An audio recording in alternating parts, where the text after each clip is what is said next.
yang bagus dan efektif.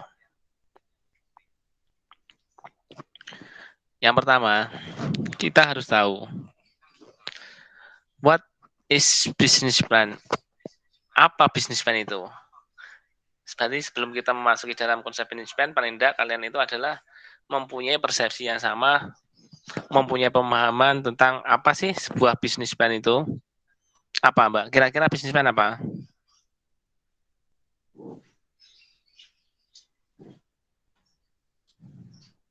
Ada yang tahu? Apa business plan? Bisnis, Pak. Silakan. Mungkin perencanaan bisnis, Pak. Yang pertama ini bisa dikatakan adalah dokumen that describes organization ya. Care status. Jadi sebagai apa? Dokumen yang dimiliki oleh organisasi atau perusahaan sebagai rencana untuk pertumbuhan perusahaan dalam waktu yang akan datang. Artinya, di sini perusahaan atau wirausaha itu mempunyai konsep bisnis. Bagaimana dari bisnis yang kita buat ini, kita mempunyai rencana bagaimana untuk berkembang atau berkelanjutan dalam masa waktu yang akan datang. Kasar-kasarannya gini loh. Kasarnya gini. Apa sih bisnis kita saat ini, terus nanti bagaimana ke depannya tentang bisnis kita. Misalkan kita punya bisnis les-lesan kayak teman-teman kalian kemarin dikatakan ya. Nah terus nanti istilahnya dalam waktu 3 tahun nanti bagaimana bisnis kita, terus apa yang kita lakukan. Nah itulah bagaimana membuat sebuah bisnis plan.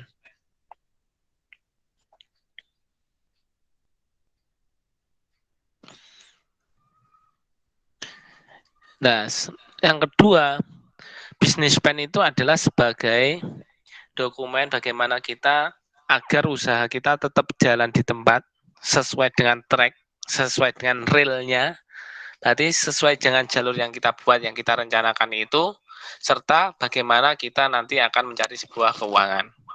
Nah, dalam sebuah usaha itu sangat penting sekali ya. Berarti usaha itu penting sekali, terutama ketika kita untuk mencari sebuah modal, baik itu dari perbankan maupun dari investor yang mau bergabung. Kalau kita istilahnya berusaha itu ya lebih baik kalau kita menguntungkan ya mencari sebuah investor. Kalau dari perbankan konsepnya pinjaman. Pinjaman ada bunga, ada keuntungan, ada beban yang harus dibayar sebagai bunga yang diberikan dari jasa peminjaman bank. Itu. Kalau pinjaman kan konsepnya gitu. Kalau investor nanti kan ikut andil dalam operasional. Entah mereka sebagai pelaku aktif yang ikut mengoperasikan atau pelaku pasif sebagai investor saja atau menanam sebagian saham kepada perusahaan. Kalau keuntungan dari investor adalah nanti kan mestinya kan ada perjanjian seperti bagi hasil berapa persen ya.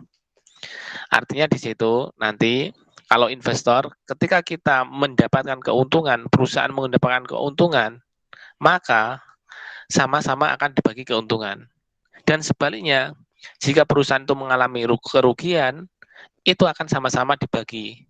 Artinya pelaku perusahaan itu akan menanggung bersama-sama. Kasarannya, konsepnya adalah seperti perusahaan ya. Perusahaan itu pemegang saham.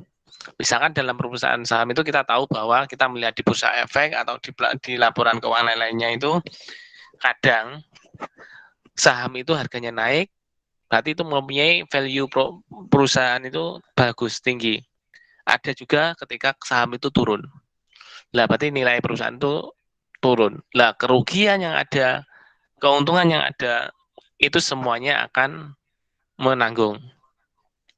Oke. Dari sini ada yang ditanyakan terkait dengan bisnis plan, silakan.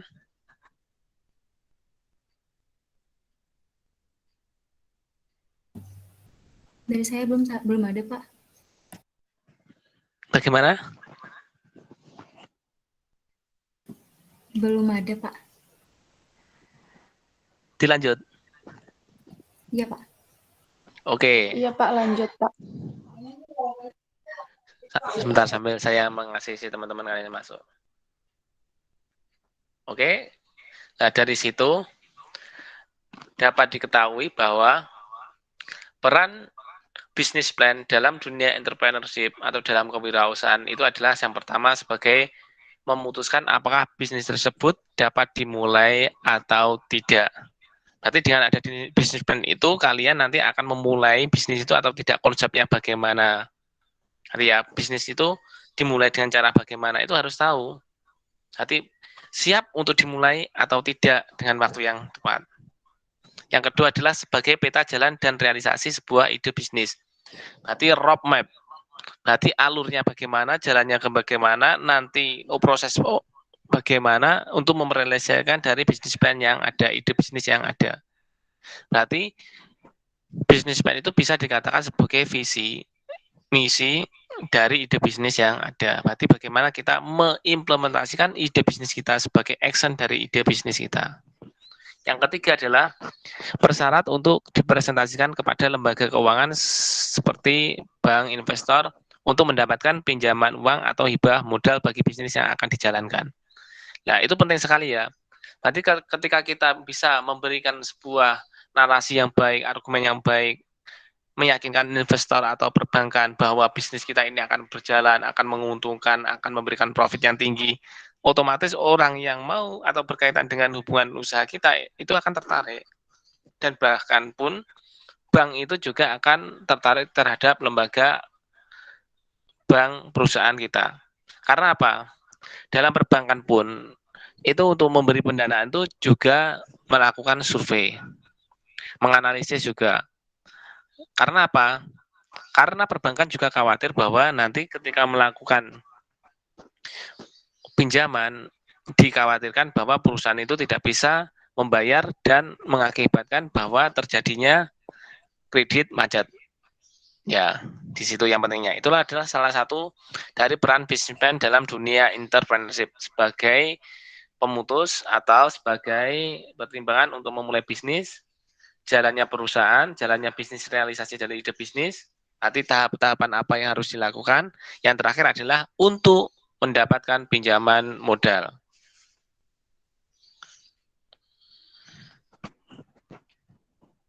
Nah, ini bisa dilihat ya. Ini adalah gambaran dari konsep bisnis plan ya. Berarti misalkan ini tahun 2021 itu masih berupa toko shop. Nah, nanti harapannya apa tahun 2025 nanti bisa mempunyai kafe atau mempunyai rumah makan yang bagus ya. Jadi kalau dikatakan business plan can plan is future the have effort from the artinya bagaimana sebuah business plan itu mampu untuk menghilangi rintangan-rintangan dalam jalannya sebuah perusahaan. Nah, harapannya bagaimana? Berarti dari tahun per tahun itu, ini ibaratnya misi ya, itu kita akan tahu. Berarti dalam melakukan bisnis kita mempunyai misi ke depannya apa? 5 tahun ke depannya apa?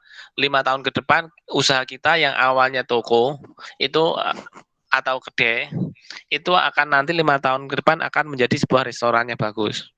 Nah, dalam 5 tahun ke depan itu setiap tahapan misi-misi yang kita lakukan itu apa untuk mencapai visi 5 tahun ke depan. Mungkin 5 tahun 1 tahun pertama apa yang harus dilakukan, 2 tahun kedua, tahun ketiga, tahun keempat sampai menjadi sebuah harapan restoran yang besar. Nah, itulah konsep dari business plan untuk membuat roadmap bisnis kita.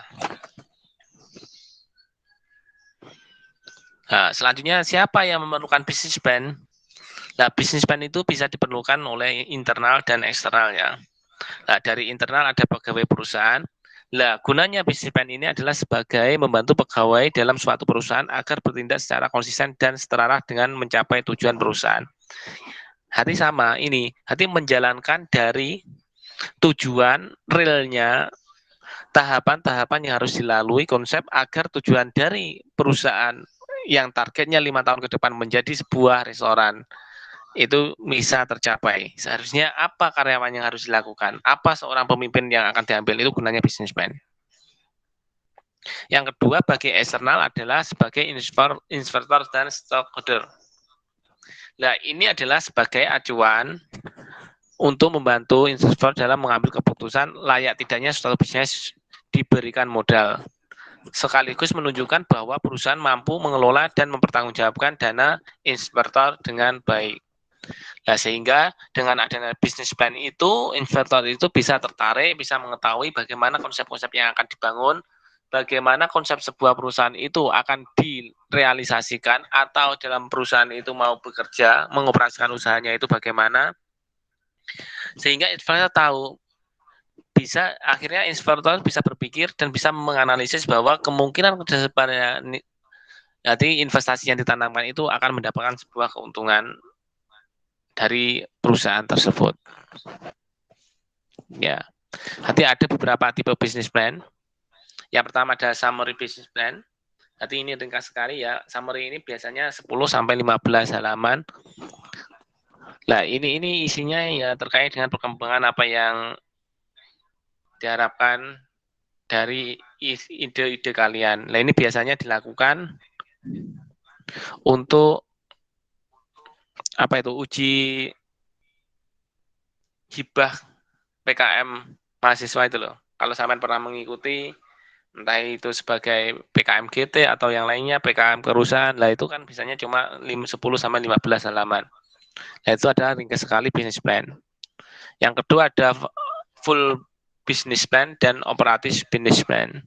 Ini lebih lengkap lagi ya, poinnya di mana kita mengetahui bahwa bagaimana pendanaan, keuangannya, layanannya, blueprint-nya bagaimana, company operasinya bagaimana, lah itu lebih penting.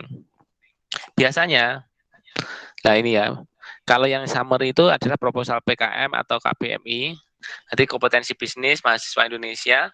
Biasanya kalau sampai mahasiswa pernah mengikuti PKM, bisa PKM GT, gagasan tertulis, atau PKM 5 bidang, yang istilahnya bagian PKMK, jadi PKM kewirausahaan, itu biasanya menggunakan summary business plan. Kalau full business plan, ini adalah real untuk investor. Artinya di situ kita dapat mengetahui poin-poin yang dimana terkait dengan keuangan, pendanaannya bagaimana, pelayanan, proofing-nya bagaimana, dan operasi perusahaannya bagaimana. Nanti konsep manajemennya bagaimana, itu lebih lengkap lagi karena Pak investor ingin mengetahui perkembangan dalam suatu perusahaan yang ada. Oke, silakan ada pertanyaan sebagai gambaran kalian untuk membuat sebuah business plan. Nanti yang jelas itu business plan itu menggambarkan tentang rencana-rencana yang akan dilakukan kita untuk mencapai target ke depannya. Banyak sekali ya, dari operasional dan lain-lainnya tadi ya, ada keuangan dan lain-lainnya. Sehingga orang lain, pihak perbankan atau investor yakin dan siap untuk melakukan pembiayaan terhadap bisnis yang kita lakukan. Silakan, ada yang tanyakan? Pak, saya ingin bertanya, Pak. Silakan. Jadi Pak, untuk yang the go to market strategy itu apa sama dengan business plan, Pak? Dan kalau misalnya di dalam satu slide, the go to market strategy ini bagusnya ada apa-apa saja ya, Pak? Terima kasih, Pak. Strategi pasar ya, itu terkandung nanti dalam business plan yang ada. Karena apa?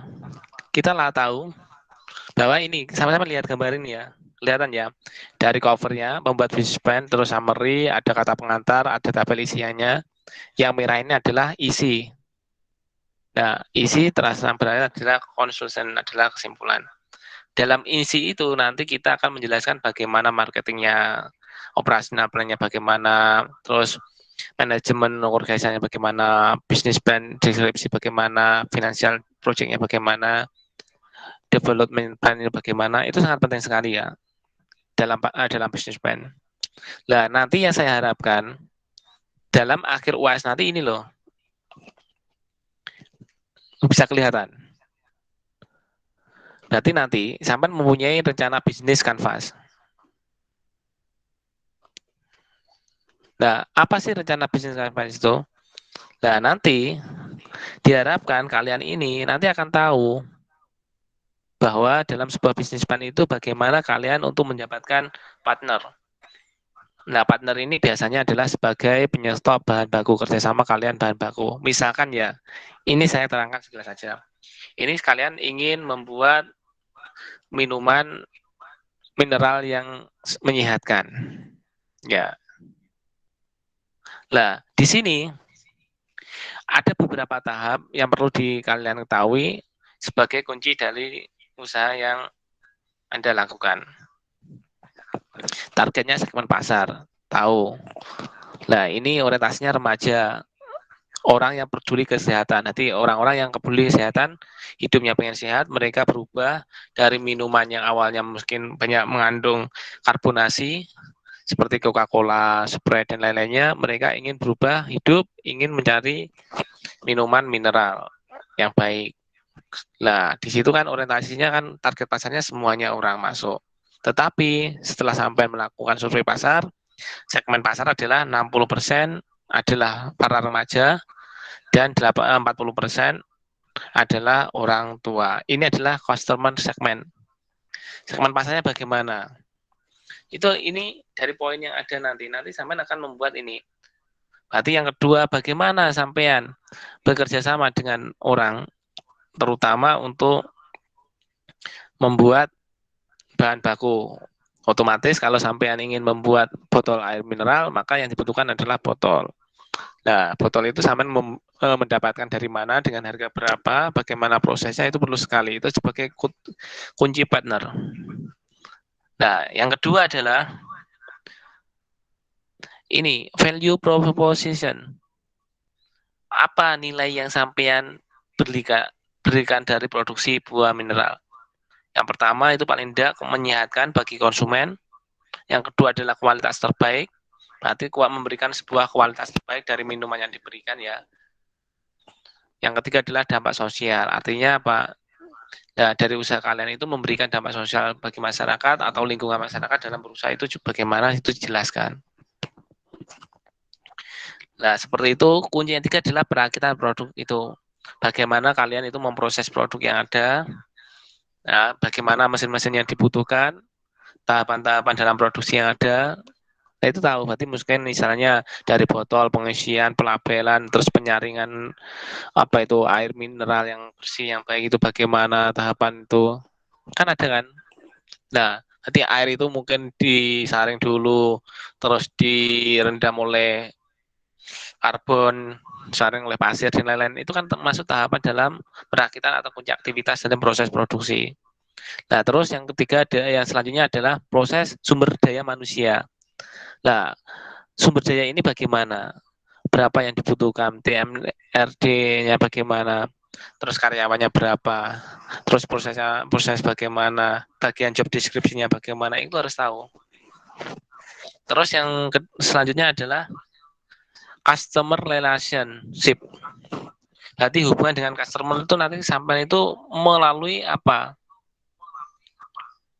Ya, bisa melalui Twitter, WA, atau IG atau internet, atau istilahnya plafon yang dijual itu ya, marketplace yang ada. Nah, distributor channelnya bagaimana? Lewat laptop atau mouse mulut ke mulut, atau istilahnya mulut ke mulut, pemasarannya bagaimana dan lain-lainnya. Apakah istilahnya nanti lewat toko atau lewat gerai ya, itu nanti masuk sama bagaimana jelasnya. Terus cost strukturnya bagaimana, keuangannya bagaimana, biaya produksi, biaya pemasaran, biaya penelitian, riset pasar dan lain-lainnya itu nanti terangkan juga. Nah, yang terakhir adalah review system stream, adalah laba yang sampean harapkan. Berarti penjualan dari botol itu bagaimana, penjualan dari filter saringan itu bagaimana, itu adalah yang sampean harapkan. Berarti dari 1, 2, 3, 4, 5, 6, 7, 8, 9 poin ini nanti sampean buat terangkan. Nah, ini namanya bisnis canvas. Lah, harapan nanti dari ide bisnis yang sampean buat nanti, UAS-nya itu nanti sampean bisa menjelaskan dari 9 poin ini. Nah, 9 poin inilah nanti yang bisa menjadikan sebuah namanya bisnis plan yang menjabat diajukan sebuah bisnis yang baik. Mungkin ada yang ditanyakan, silakan. Saya Pak. Ya Pak. Ya, silakan. Izin bertanya. Ya baik Pak, terima kasih atas kesempatan yang diberikan. Jadi yang ingin saya tanyakan Pak, kan bisnis plan ini untuk meyakinkan investor ya Pak. Nah, apakah untuk meyakinkan investor itu, apakah harus bisnis plan yang sudah besar? Kalau misalnya kayak seperti PKMK itu, apakah butuh investor Pak atau bagaimana? Nah, terus investornya itu biasanya datang dari mana Pak? Gitu. Terima kasih. Iya, terima kasih. Biasanya investor itu adalah orang-orang yang ingin bergabung dalam pendanaan. Itu bisa jadi ya. Kalau kalian mengikuti dalam perlombaan bisnis plan yang ada, entah itu dilakukan oleh universitas atau lembaga, atau bahkan seperti kemarin itu ada rokok Wismilak itu, kalau di Jawa itu ada rokok Wismilak itu mensponsori untuk membuatkan ide bisnis plan bagi para pemuda-pemuda itu sampai 5 miliar. Nanti kalau lihat dari usahanya besar kecilnya itu nggak masalah ya. Yang penting adalah mempunyai prospek ke depannya itu baik dan mempunyai profit dan bisa dijelaskan. Artinya ketika sampean itu memberikan konsep yang bagus, ke depannya itu isinya realita, logis, dan dapat dijalankan sesuai dengan konsep yang ada, itu bisa kok dilakukan pendanaan. Paling tidak gini, pendanaan yang paling mudah itu bisa ditawarkan ya. Sampean coba mencari link atau ke pemerintah setempat, ke apa itu perindak itu, UMKM perindak itu pasti ada pendanaan untuk sebuah startup UMKM. Nanti kalau sampean paling mudah yang ada itu untuk mengenalkan konsep kalian bisnis plan yang baik itu lewat lomba atau lewat lomba IBA. Berarti ada kompetensi itu sering kok. Kalau sampai browsing-browsing di internet atau ada informasi lowongan punya link-link di universitas dan lainnya itu pasti setiap tahun itu ada namanya kompetensi bisnis. Bahkan di tingkat internasional pun pernah. Teman saya dulu itu yang dari ITS Surabaya itu pernah mengikuti bisnis plan dari Singapura dan pernah mendapatkan juara 3 dan dibiayai diinvestasi sampai 50 juta. Itu hanya sekelas bisnis plan untuk mahasiswa ya. Produknya itu adalah apa? Es mango. Berarti seperti mango di jus dibuat minuman botol, cuma secara konsep pemasaran, arahnya distribusi kemananya, bisnis plan-nya bagus sekali bisa dipresentasikan. Jadi bisnis plan itu tidak melihat besar kecilnya perusahaan. Karena apa? Investasi yang datang itu orientasinya profit. Berarti kalau usaha kecil ya otomatis investornya pendanaannya sedikit. Kalau yang besar ya otomatis pendanaannya besar. Karena apa? Ya investasi itu kan orientasi keuntungan dan risiko itu berbanding lurus dengan laba yang akan diperoleh. Berarti semakin besar risiko, maka semakin besar laba yang akan diperoleh. Nanti otomatis kalau sampai sederhana coba browsing-browsing di internet, lihat adanya kompetensi bisnis, coba diikuti. Nanti membuat konsep-konsep bisnis yang ada. Setiap tahun ada. Wismilak itu ada.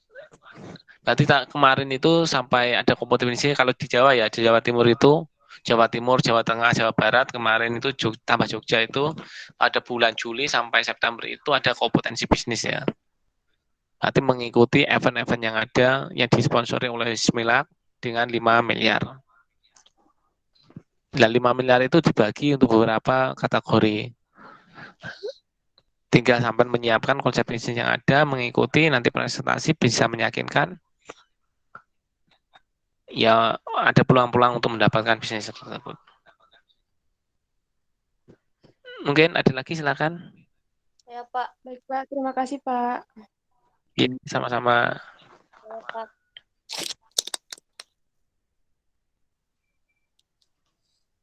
Yang lainnya silakan. Saya Pak.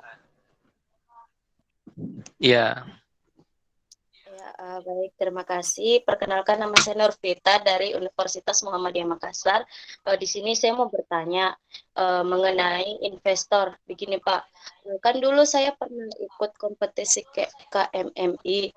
Nah, setelah dari situ, apakah selain di KMMI itu, apakah kita bisa mengajukan pendanaan di investor-investor di luar? Nah, kita ini kan masih pemula, jadi kayak semacam belum masih ide, jadi belum ada apa namanya, belum ada modal. Jadi untuk mencari investor itu, apakah tahapan-tahapan yang perlu kita lakukan mendapatkan investor dari luar selain dari KMMI tersebut, Pak?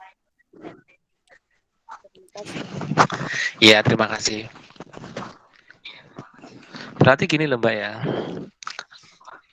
ada investor, ada pendanaan, ada hibah atau bantuan.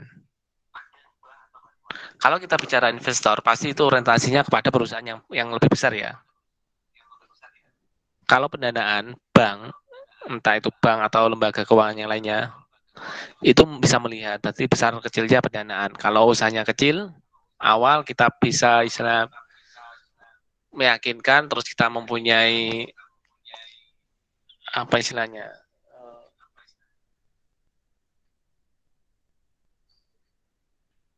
untuk jaminan bisa kita pinjam ke bank. Tetapi yang kalau kalian sebagai mahasiswa, karena istilahnya itu pengalaman, terus istilahnya strukturnya itu belum kuat dan lain-lainnya, itu biasanya itu diperoleh dengan hibah. Nah, hibah seperti KBMI, PKM. Kalau PKM kan, kalau kewirausahaan kan antara 12 juta 500. Kalau gagasan tertulis kan cuma 3 juta. KBMI kan lebih lagi, biasa sampai 50 juta. Itu kan dari dana pemerintah. Pada dasarnya, setiap perusahaan itu ada namanya dana sosial. Nanti perusahaan besar itu pasti ada dana sosial. Bahkan yang kecil pun ada dana sosial. Nah, di situ biasanya kalau kita mengajukan ke perusahaan itu diberi, walaupun tidak sebanyak yang kita harapkan, itu ada pengembangan dari usaha, itu ada. Contohnya kalau di sini ya pabrik gudang garam, Sampurna, apa itu Jarum Kudus, itu ada. Artinya itu setiap perusahaan itu kalau kita peroleh itu ada namanya CSR. Nanti hubungan untuk konsumen. Nah, salah satu untuk promosi, salah satunya itu. Nanti kalau kita ingin mendapatkan pendanaan hibah, itu bisa mengajukan proposal kepada perusahaan-perusahaan untuk melakukan ide bisnis. Kita tahu posisi kita itu adalah mahasiswa ya, awal atau masyarakat awam. Biasanya ke pemerintah ataupun ke perusahaan itu akan diberikan pendanaan asalkan kita memberikan proposal bisnis-bisnis yang baik. Nah, ini tadi saya gambarkan ya, proposal itu nggak harus kita presentasi. Kalau kita presentasi biasanya kita lomba ya. Paling tidak itu ini loh, full business plan. Berarti nanti konsepnya penulisnya business plan yang baik. Ini adalah digunakan ketika kita mencoba untuk mendapatkan pendanaan dari luar. Dan terus di sini kita adalah tipe business plan tradisional yang mana untuk mendapatkan pendanaan dari perbankan pasti akan melihat dari konsep business plan. Nah, isinya apa saja? Ya di sini adalah poin-poin di mana kita mendudukkan pendanaan untuk pembiayaan, pelayanan produk, dan operasi perusahaan. Jadi itu harus jelas. Nanti usaha bagaimana yang sampai buat, dalam poin-poin itu jalannya bagaimana. Terus operasional perusahaan itu bagaimana, orientasi profitnya bagaimana.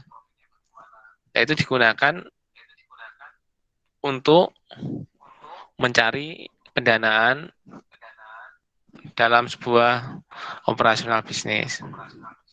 Itu bisa pemerintah ataupun perusahaan-perusahaan setempat. Yang penting proposal yang sampean buat itu harus bagus. Ini bisnis plan kontennya, isinya. Ya, diharapkan investor itu nanti kalau melihat kontennya itu ada cover, ya covernya ada, terus ada ringkasan, kata pengantar, terus tabel isi. Nah, isinya ada bisnis deskripsinya bagaimana, manajemen organisasinya bagaimana, marketingnya bagaimana, operasi rencana bagaimana, pengembangan rencananya bagaimana, project finance-nya nanti bagaimana. Nah, itu adalah konten dari isi bisnis plan yang nanti kalian harus jelaskan sebaik mungkin terkait dengan usaha yang akan kalian lakukan. Nah, itu kesimpulan, dan nanti investor akan menjawab apakah mereka setuju atau tidak dengan bisnis plan yang kalian ajukan. Bisa dipahami. Nanti saya jelaskan nanti isinya setiap poin itu bagaimana. Mungkin yang tanya lagi silakan.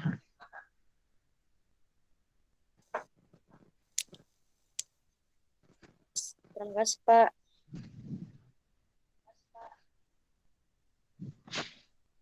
Ada lagi silakan.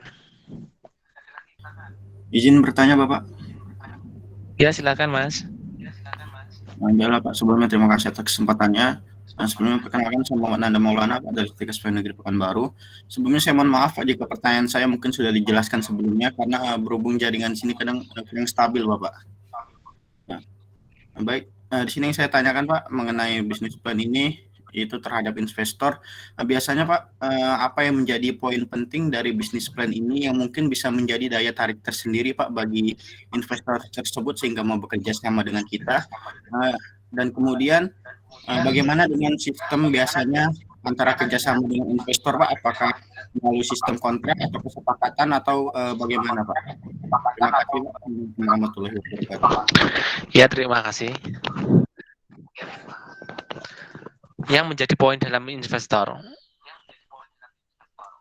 kita melihat dulu ya. Berarti bisnis plan yang kita buat itu sekelas kita yang masih awal, atau bisnis plan itu sekelas orang-orang yang sudah mendirikan usaha dengan orang-orang yang istilahnya kompeten. Berarti salah satu yang diperlukan dalam sebuah bisnis plan itu adalah tim manajer, manajemen dan organisasi ini. Seperti ini ya, kita lihat ada beberapa direktur atau orang-orang yang melakukan sebuah bisnis. Berarti para investor. Yang pertama kali rata-rata mereka melihat itu adalah item dalam section manajemen ini. Ini pasti. Berarti seorang investor itu melihat siapa sih orang-orang yang menjalankan bisnis itu. Kalau orang-orangnya itu profesional dengan latar belakang yang baik, itu pasti akan meyakinkan. Podo gini loh, sama gini. Sampean kalau menjadi seorang investor, terus ada yang menawari bisnis plan, pertama yang sampean lihat itu pasti orangnya. Orangnya itu meyakinkan atau tidak. Dia mampu mempunyai skill, kemampuan atau tidak. Hati itu, kalau melihat itu sudah melihat pertama kali itu, oh orangnya bagus, orangnya ahli dalam bidangnya, orangnya mempunyai banyak skill, kemampuan dan lain-lainnya, sehingga tertarik. Baru melihat proyek-proyek yang akan datang, nanti istilahnya tahapan-tahapan apa yang akan dilakukan dan orientasi keuangannya bagaimana. Nah itu kalau kita lihat. Kalau posisi bisnis plan seperti kita istilahnya masih awal dan mendirikan sebuah bisnis plan yang ada, biasanya konsep yang diberikan oleh investor itu pertama mereka tidak kepada orientasi profit, itu jarang biasanya. Yang pernah dialami oleh teman-teman saya, terus mahasiswa-mahasiswa saya bimbing itu, mereka mendapatkan itu dari investor itu istilahnya tidak pembagian bagi hasil, tapi hibah, jadi pemberian. pemberian untuk melaksanakan business plan itu. Karena mereka yakin istilahnya untuk awal. Tetapi kalau kita isinya sudah mahir bekerja untuk mendapatkan investor yang ada, nah itu baru nanti istilahnya ada kontrak, ada beberapa kesepakatan yang harus dilakukan. Dan nanti istilahnya berapa persen dan berapa persen yang harus dibayar itu perlu untuk kontrak awal. Istilahnya mereka kata investor itu cuma sekedar ikut investor saja, memasukkan harta benda modalnya ke dalam perusahaan, atau juga ikut dalam operasional perusahaan. Seperti saham itu ya, istilahnya kalau hanya sekedar kita membeli saham, artinya kita kan juga memasukkan modal kita dalam perusahaan. Sebesar modal kita sebesar saham yang kita beli. Sehingga nanti dalam pembagian hasil ya nanti terlihat dari dividen keuntungannya berapa. Nanti kalau kita untung, usahanya untung, nanti dividennya adalah hasil laba yang sudah dikurangi oleh pajak.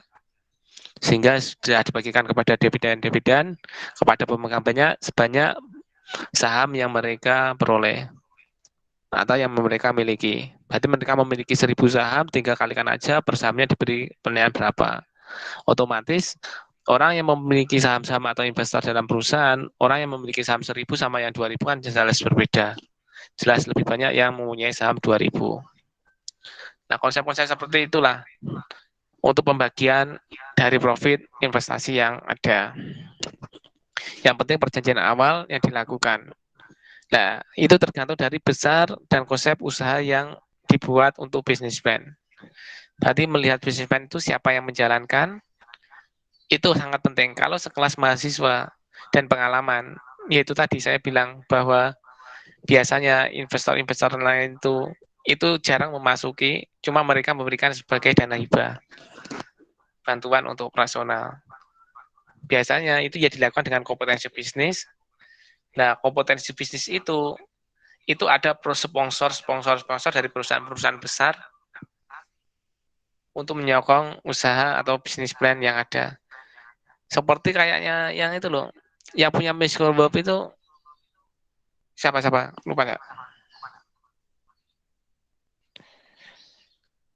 Orang terkaya yang punya Miss Microsoft, siapa namanya, Mas?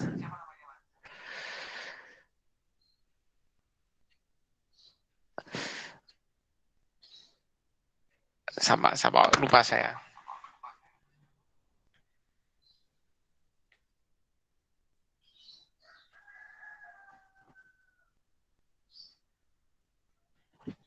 Bill Gates. Bill Gates, Pak. Oh, ya. Ya, Bill Gates ya. Itu kan kemarin seperti memberikan beasiswa sebanyak berapa itu? Ribuan dolar itu. Akhirnya kalau saya melihat itu 1 tahun itu bisa mendapatkan sekitar 300 juta untuk orang yang mau kuliah di luar negeri. Nah, semacam itulah. Biasanya perusahaan-perusahaan seperti itu yang mau mensponsori untuk melakukan kompetensi wirausaha, yang mana kompetensi kewirausahaan itu bisanya dengan bisnis plan yang kita paparkan, yang menang akan mendapatkan hibah atau hadiah untuk menjalankan bisnis plan itu. Itu untuk sekelas mahasiswa. Tapi kalau orang-orang sudah sukses, udah punya nama, bisnis plan yang jalankan, nah itu adalah orang-orang itu menjadi point view siapa yang menjalankan usaha tersebut, itu menjadi poin dalam menganalisis bisnis plan yang ada. Nah, kan ada lagi yang ditanyakan? Baik Pak, sebelumnya terima kasih banyak. Bisa ditanggapi?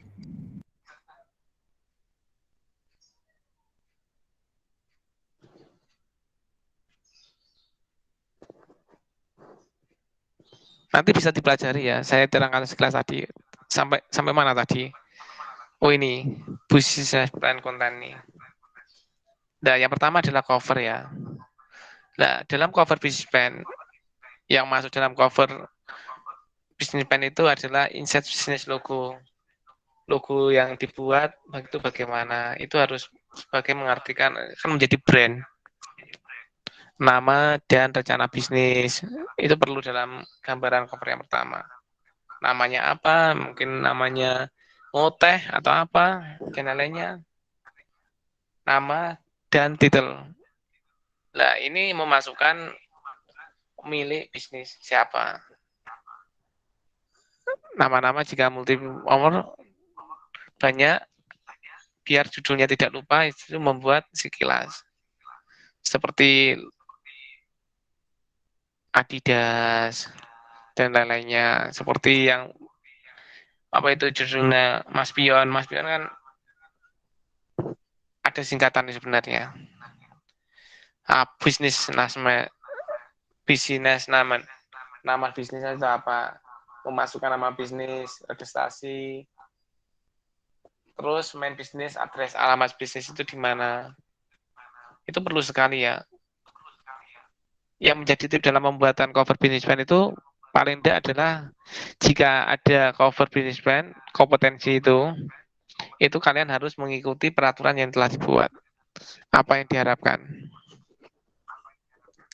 Paling tidak ini kalau sampean itu membuat seperti cover membuat lomba PKM atau KPMI itu memasukkan nama siapa, alamat, terus produknya bagaimana, terus kalau ada gambarnya, logo atau gambar. Hati agar menarik untuk isi brand yang ada. Nah, ini adalah ketika kalian membuat review setelah catatan selesai.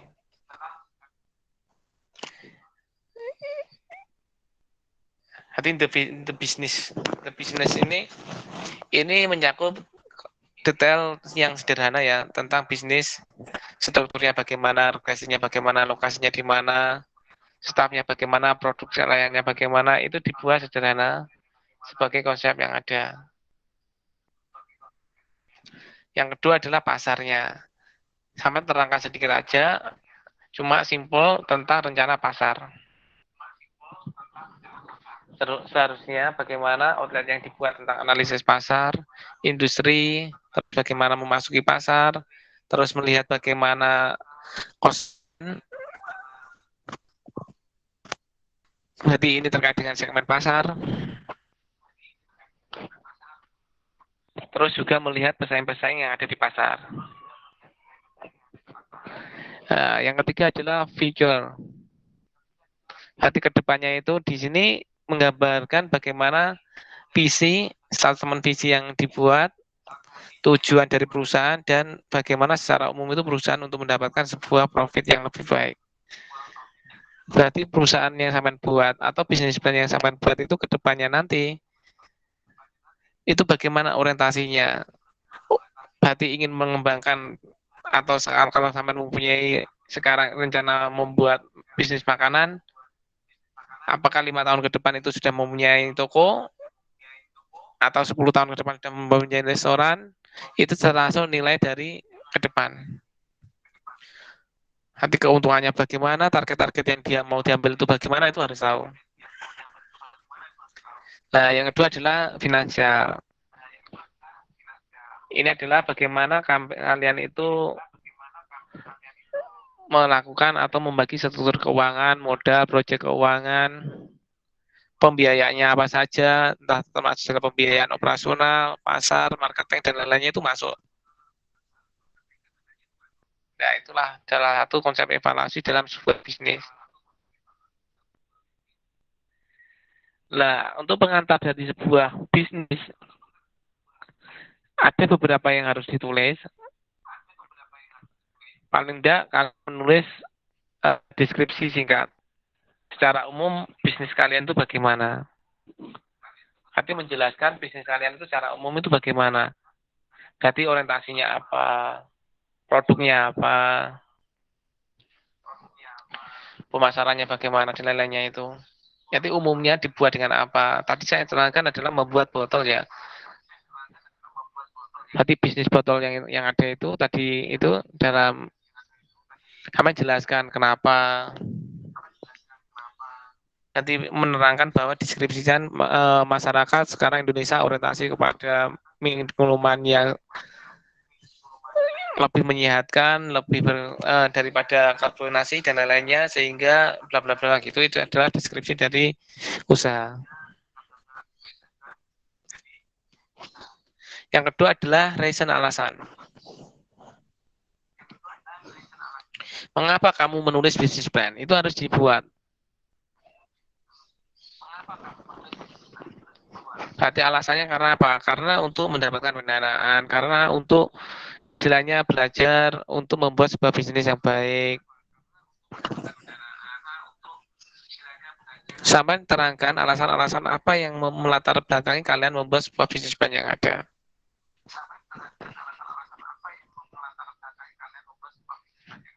Yang ketiga adalah tujuan. Berarti target audiensinya siapa? Tujuan dari usaha itu siapa yang akan mendengar? Kalau orang-orang yang istilahnya investor kelas tinggi itu nanti istilahnya tujuannya untuk apa? Berarti ujian-ujian dari bisnis plan itu nanti pasarnya bagaimana, itu harus sama jelaskan, meyakinkan.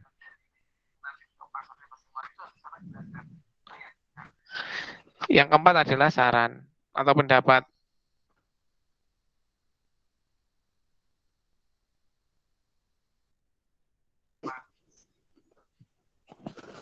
Pendapat-pendapat yang diberikan itu bisa ditulis di kata pengantar.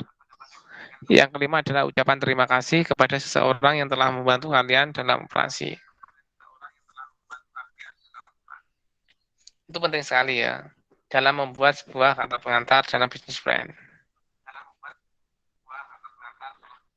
Nah, dalam deskripsi tadi itu ada beberapa ya yang harus dijelaskan, yaitu ada company deskripsi. Jadi deskripsi dari perusahaan itu bagaimana.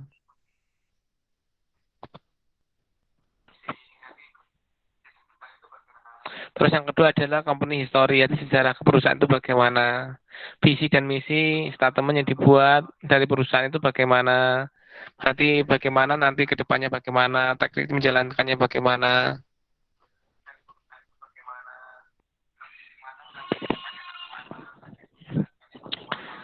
Yang keempat ada produk dan layanan. Deskripsinya bagaimana, produk yang dibuat bagaimana, terus atau layanan yang diberikan bagaimana, itu tergantung dari apakah produk yang kita branding itu adalah jasa atau barang.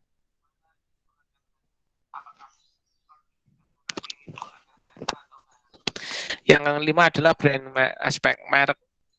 Berarti kita membuat sebuah merek itu bagaimana.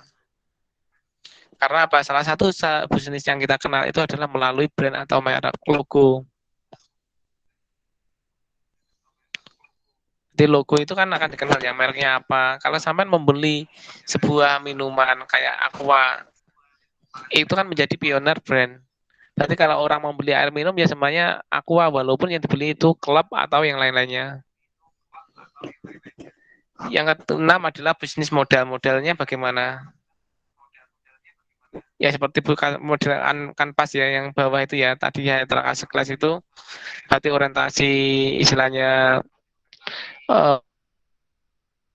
besar, operasional, terus aspek keuangan, aspek SDM. Itu bagaimana. Yang keempat adalah, yang ketujuh adalah analisis SWOT. Nah ini terkait dengan pesaing. Berarti ketika pesaing yang ada, salah satu untuk menjalankan adalah analisis SWOT. Hati melihat sebuah kekuatan, ancaman, peluang, dan ancaman, peluang. Yang delapan adalah legalitas status. Berarti ini adalah kekuatan hukum. Lah bisnis kita nanti orientasinya apakah bisnis perorangan, apakah CV, apa firma, atau PWT, atau operasi. Tergantung dari usaha yang kita jalankan. Oke, dari sini mungkin ada yang tanyakan, silakan.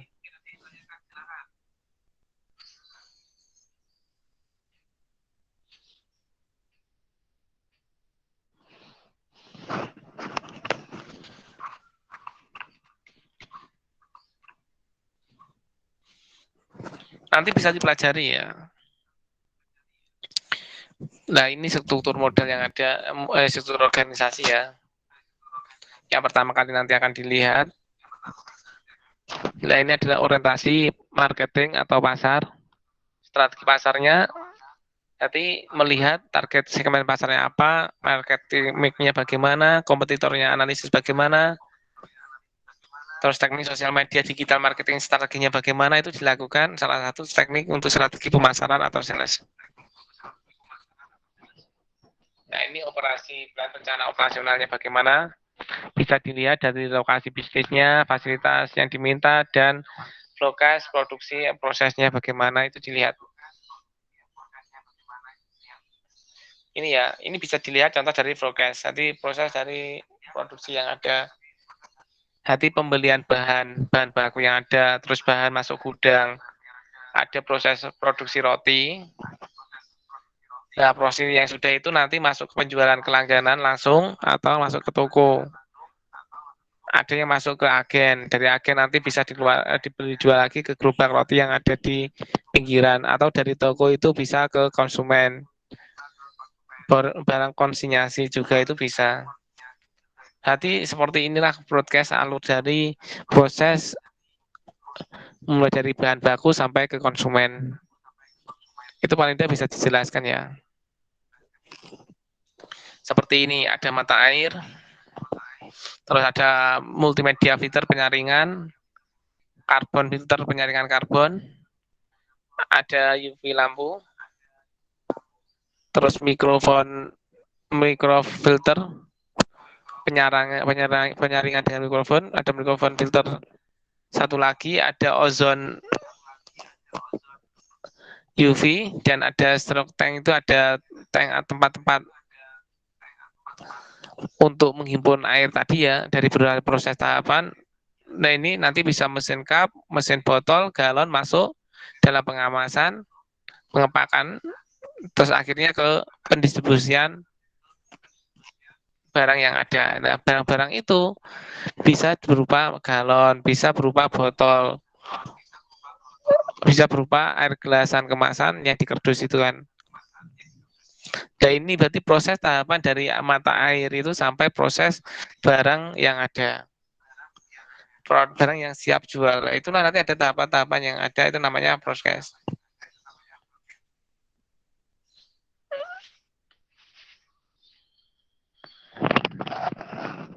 Nah, financial project, nah, dalam keuangan nanti orientasinya bagaimana, bisa dilihat pendanaannya, sumber pendanaannya bagaimana untuk investor, profit dan loss, berarti keuntungan dan kerugian, laporan laba rugi, ada neraca, ada arus kas, ada total sales yang dibutuhkan, break even equal, berarti keseimbangan. Nah, ini kan dihitung nanti, ada PBR, ada NPR, dan ada IR, atau keuntungan yang diharapkan. Nah, itu laporan keuangan jelasnya itu. Nah, semua nanti, semua produk yang ada, ini itu menghitung harga pokok penjualan. Berarti biaya, harga pokok penjualan itu adalah total dari biaya. Nah, bahan bakunya, ini membuat sebuah mie. Bahan bakunya itu ada berapa lembar ini, ada mie mentah, ayam mentah, sayuran, itu bahan baku. Ada tenaga kerja, juru masak, asisten, dan lain-lainnya. Terus ada overhead, tambahan, perawatan gerobak, listrik, gas, transportasi, peralatan, dan lain-lainnya. Jadi ini dari 3 komponen yang ada, bahan baku, tenaga kerja, terus overhead, ini adalah biaya total atau harga pokok penjualan. Misalkan untuk satu mangkok mie ini dalam bahan baku, tenaga kerja, dan overhead itu membutuhkan biaya satu mangkoknya adalah 5.000. Itu adalah total biaya. Nah, sehingga ketika sampean ingin mendapatkan keuntungan berapa, tinggal total biaya ditambahkan keuntungan yang diharapkan. Jika sampean ingin mengharapkan keuntungan 3.000, maka sampean akan menjualkan dengan harga 8.000. Itu adalah cara-cara menghitung harga pokok penjualan. Nah, yang menjadi permasalahannya, bisa dikatakan bahwa 95% usaha mikro di Indonesia itu melupakan komponen biaya tenaga kerja dan biaya overhead dalam menghitung HPP dasar. Biasanya kan sampean kalau kerja secara individual, wes anggap saja tenaga dewe nggak dihitung, dikeluarkan. Atau istilahnya menggunakan alat-alat sendiri, alat-alat dewe nggak usah dihitung, dan itu menjadi permasalahan dalam sebuah UMKM. Nah, yang terakhir adalah market test atau optional itu. Jadi nanti bagaimana market-market yang ditawarkan. Jadi lokasi pasarnya bagaimana, terus penjualan produknya bagaimana, kemasannya bagaimana, terus time-nya itu bagaimana, apakah mereka menjualnya itu isinya fast respon atau bagaimana, kan ada seperti Pizza Hut 10 menit siap antar sampai tujuan. Nah itu kan yang ditawarkan itu produk atau yang ditawarkan oleh layanan jasa. Berarti mereka itu ada orang itu yang berharap itu cepat-cepat layanannya bagus, cepat datang bisa menikmati. Ada orang yang orientasi kepada produk, membeli produk yang berkualitas dan lain-lainnya. Nah, melihat target pasarnya itulah yang menjadi harapan dari sebuah produksi yang ada. Nah, ini yang tadi saya terangkan adalah produk kanvas. Bisa dipelajari nanti UAS kalian itu nanti membuat konsep produk kanvas dan menjelaskannya. Oke, terima kasih. Mungkin ada pertanyaan. Ini cuma sekelas saya presentasi saja. Gambaran nanti bisa dipelajari. Yang kurang paham bisa ditanyakan di grup WA. Silakan. Pak, saya mau bertanya, Pak. Silakan, Mbak. Untuk financial projection, apakah itu termasuk business plan, Pak? Dan pengertian financial projection itu sendiri apa ya, Pak? Terima kasih, Pak. Financial projection itu masuk dalam business plan. Karena apa? Proyek-proyek dari keuangan yang dibuat. Artinya nanti kan sama kan tahu kan. Jadi dalam financial projection itu nanti akan tahu BPF, NPV, dan IRR. BEP, berarti proses dari keseimbangan produk dan konsumen. Berarti nanti ada laporan neraca rugi, laporan neraca arus kas, laba dan rugi. Nah ini terus investor function itu diperlukan. Yang kedua ini ya, funding cost itu untuk memerlukan sebuah investor. Itu penting sekali. Karena untuk mengetahui bagaimana perusahaan itu nanti orientasinya dalam membuat bisnis kanvas. Sebagai gambarnya di sini loh. Cost struktur. Berarti nanti dalam proyek finansial nanti kalian akan mengetahui biaya produksi, biaya pemasaran, biaya penelitian atau namanya riset pasar. Sehingga di situ nanti akan diketahui berapa biaya-biaya yang akan dikeluarkan. Jadi di antara biaya produksi itu kan nanti kita akan tahu namanya HPP ya. HPP itu kan nanti kan dihitung berdasarkan dengan penghitungan ini cash flow, arus kas. Bisa dilihat kayak ini dari bahan baku, air, sampai kepada bahan produk yang sudah jadi siap untuk didistribusikan. Nah, pada poin distribusian bahan produk ini kan HPP, harga pokok penjualan. Nanti botol, galon, terus air minum kemasan. Ini adalah HPP yang siap dijual. Nanti tinggal kita atau perusahaan itu untuk mendapatkan laba berapa produk yang nanti akan dijual. Sehingga proyek finansial itu menjadi poin penting dalam penulisan business plan. Nah, posisinya adalah nanti di sini terakhir ini, financial project. Nanti dari proses pertama itu ada deskripsi bisnis, terus manajemennya organisasi bagaimana, tadi ada istilahnya struktur organisasi, pemasarannya bagaimana, terus rencana operasinya bagaimana, pengembangan rencananya bagaimana, yang terakhir adalah financial project. Nah, financial project itu nanti yang akan menentukan berapa modal yang diharapkan. Kebutuhan modal yang ada diharapkan. Nah, otomatis ketika sampai punya perencanaan sebuah bisnis, tadi ada bahan baku, tenaga kerja, ada overhead, itu kan paling tidak sampai anggarkan berapa yang dibutuhkan dari proyek yang ada. Sehingga dari situ nanti kan, misalkan biaya yang diharapkan berapa, Nah, jadi estimasi penjualan yang dibutuhkan berapa untuk menemui BED, BC. Ini BEP, brand event equality ini. Berarti keseimbangan atau impas. Berarti kita tidak mendapatkan keuntungan, kita tidak mengalami kerugian. Nah, itu perlu sekali sebagai prediksi ya. Prediksi dalam sebuah bisnis sehingga kita nanti orientasi harga dalam pemasaran dapat menentukannya. Begitu. Mungkin bisa ditanggapi, silakan. Nah, gunanya financial project ini adalah untuk melihat target profit yang ingin digapai. Berarti dalam usaha kita itu nanti yang diharapkan berapa nilai, berapa keuntungan yang kita harapkan. Silakan, ada lagi yang tanyakan? Atau bisa tanggapi, silakan.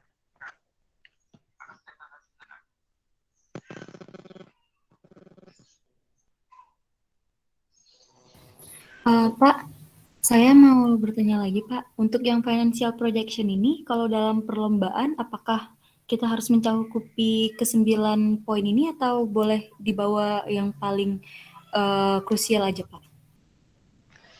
Kalau sampean ingin bagus ya harus 9 poin ini.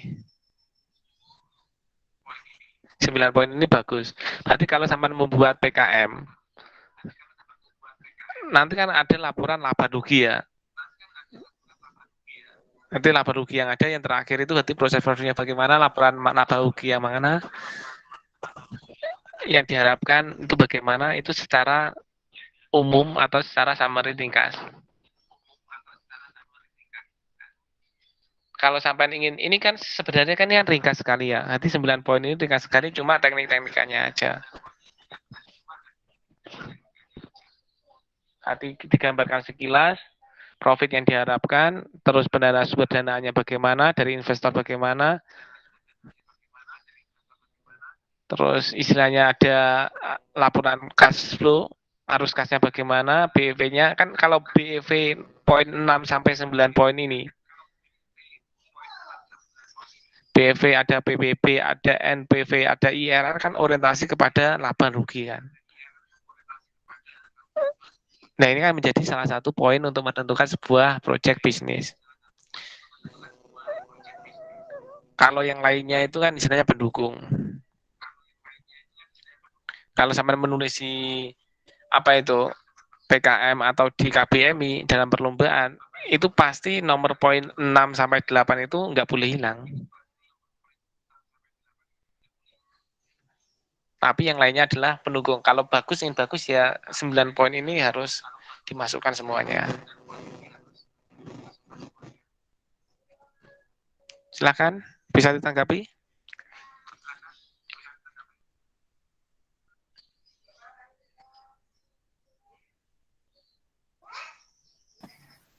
Baik, terima kasih Pak. Pak, saya ada satu pertanyaan lagi Pak. Untuk yang appendix itu Silakan. bagus. Untuk yang slide appendix itu bagusnya di include apa-apa saja ya Pak? Di poin apa Mbak? Appendix Pak. Appendix untuk di sebuah slide presentasi bisnis. Itu seperti info tambahan appendix.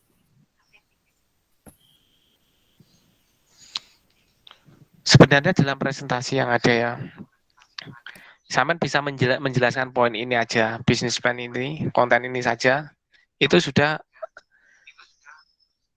memasuki semua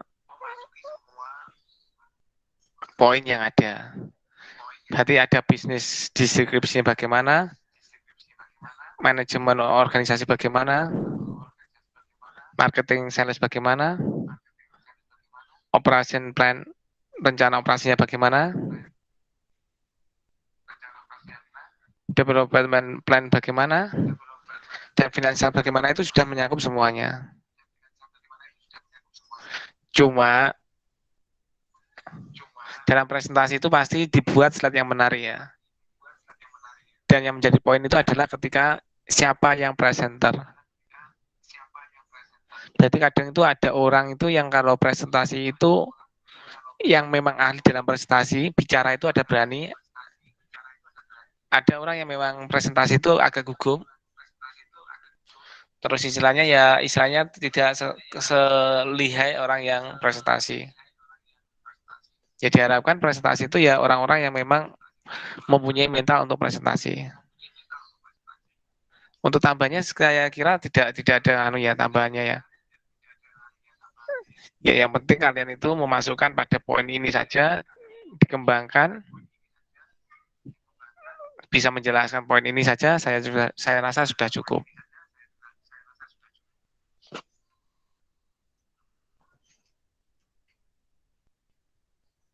Mungkin bisa tanggapi atau yang lainnya mau bertanya, silakan.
Silakan, mungkin ada pertanyaan.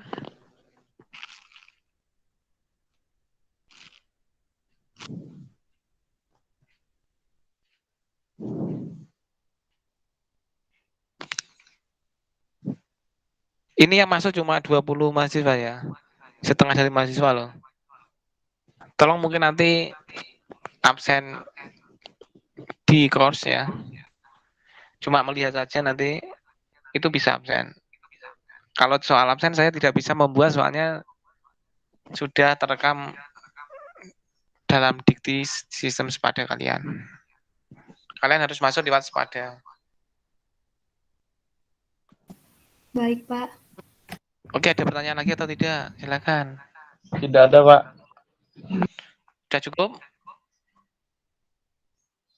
Nanti kalau ada kesulitan silakan tanyakan di WA ya. Oke, terima kasih atas partisipasinya pada pagi hari ini. Saya akhiri perkuliahan ini. Assalamualaikum warahmatullahi wabarakatuh. Waalaikumsalam warahmatullahi wabarakatuh. Terima kasih, Pak. Terima kasih, Pak. Terima kasih, Pak.